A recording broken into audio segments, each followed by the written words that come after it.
And the 49ers clearly do not. I wouldn't rule out Sam Darnold starting week 1.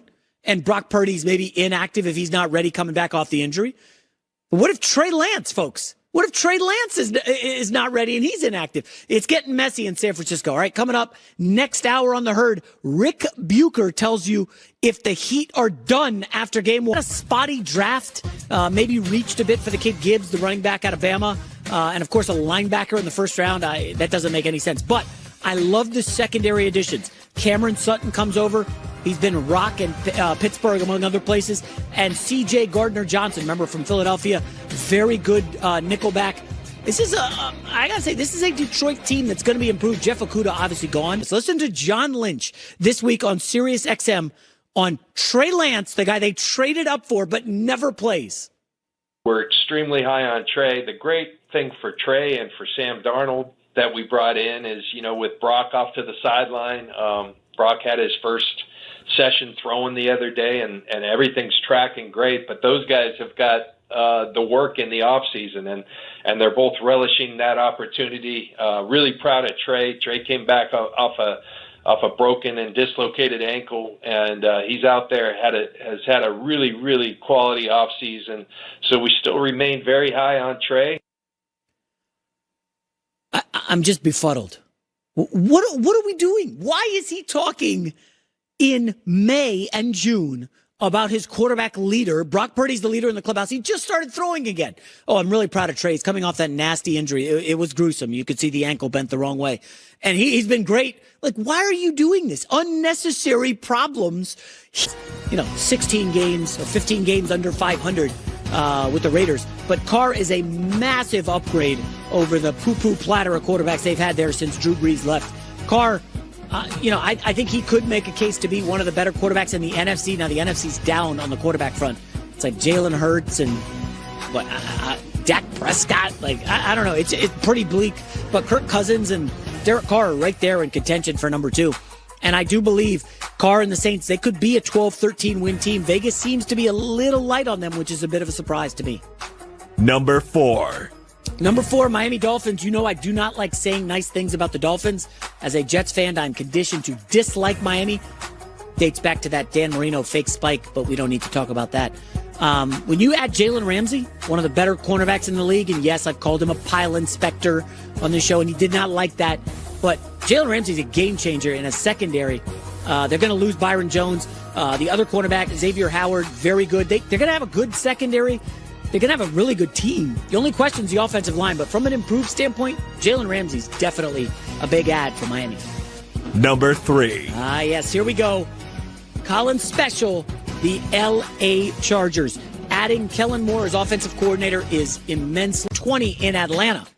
1,300 yards receiving, 9 touchdowns. Ridley is a beast. You add him to Trevor Lawrence, ETN. I mean, this is a team that they kind of pushed Kansas City there in the playoff game. I like this Jacksonville team. We'll talk about bets later in the show.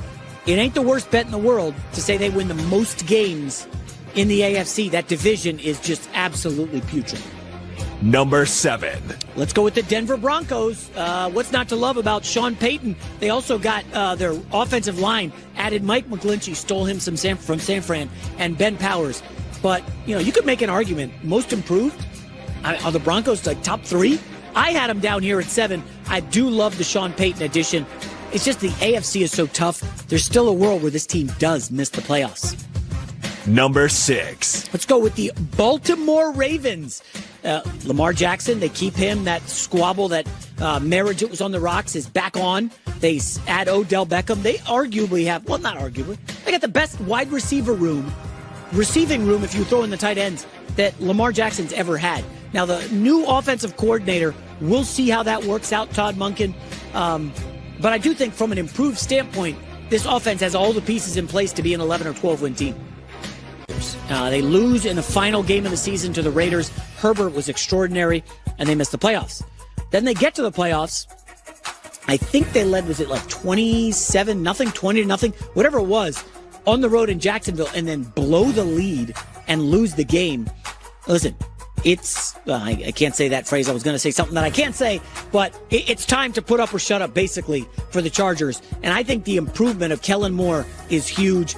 I love the Chargers this year. Number 2. You were waiting, huh? You thought the Jets would be 1. They're not. The Jets are the second most improved team in the league besides Aaron Rodgers. They had Alan Lazard, Rodgers' best buddy, Randall Cobb. Love me some Mecole Hardman, quickness, a lot of junk plays. I know they lost Berrios, which hurts, but Nathaniel Hackett's going to be the most interesting ad.